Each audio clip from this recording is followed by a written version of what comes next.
we're here, we partake, and it's time for us to know who we came from and who we are, and who the 12 tribes of Israel are, and why it's very important, because you've got African Americans, quote unquote, black people walking around who, in the majority, have no knowledge of where they came from. They don't know what their culture is, what their tribe, what their identity is, and so they've been given a false culture, right?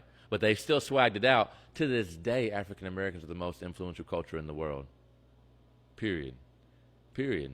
Music, mathematics, the way we talk, the way we sing, the way we swag, style, soul, grace, everyone has partaken of this.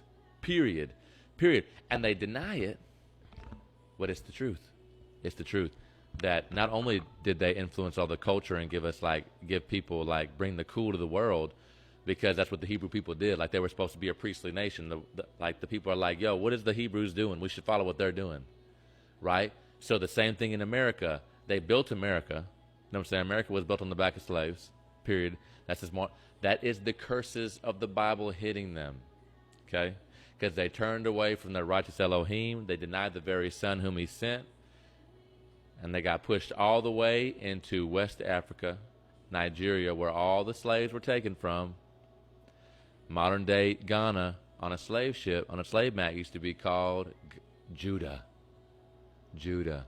It was the kingdom of Judah, because the Jews lived there, and that's where all the slaves came from.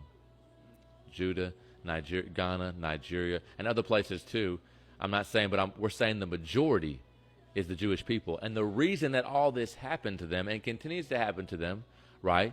There's genocide and different things that people are fighting for. You know, why all these protests are happening, why the race war is happening in the first place. It's not a race war. This is biblical. This is biblical. And those who have understanding know how to supersede it and go beyond it and begin to see through this whole trash that they call a race war, whites against blacks. It's not about that. We're trying to see the truth. This is biblical. And why this is even happening in the first place is because what happened in the beginning and how the Hebrew people did not live according to the Most High's commands. They did not keep the commands. They turned their back on him. They walked away from him, and they dropped the ball. And so now here we are with the Jewish people in the midst of us as African Americans, and no one knows. Some people do know. There's a whole movement. It's a whole movement.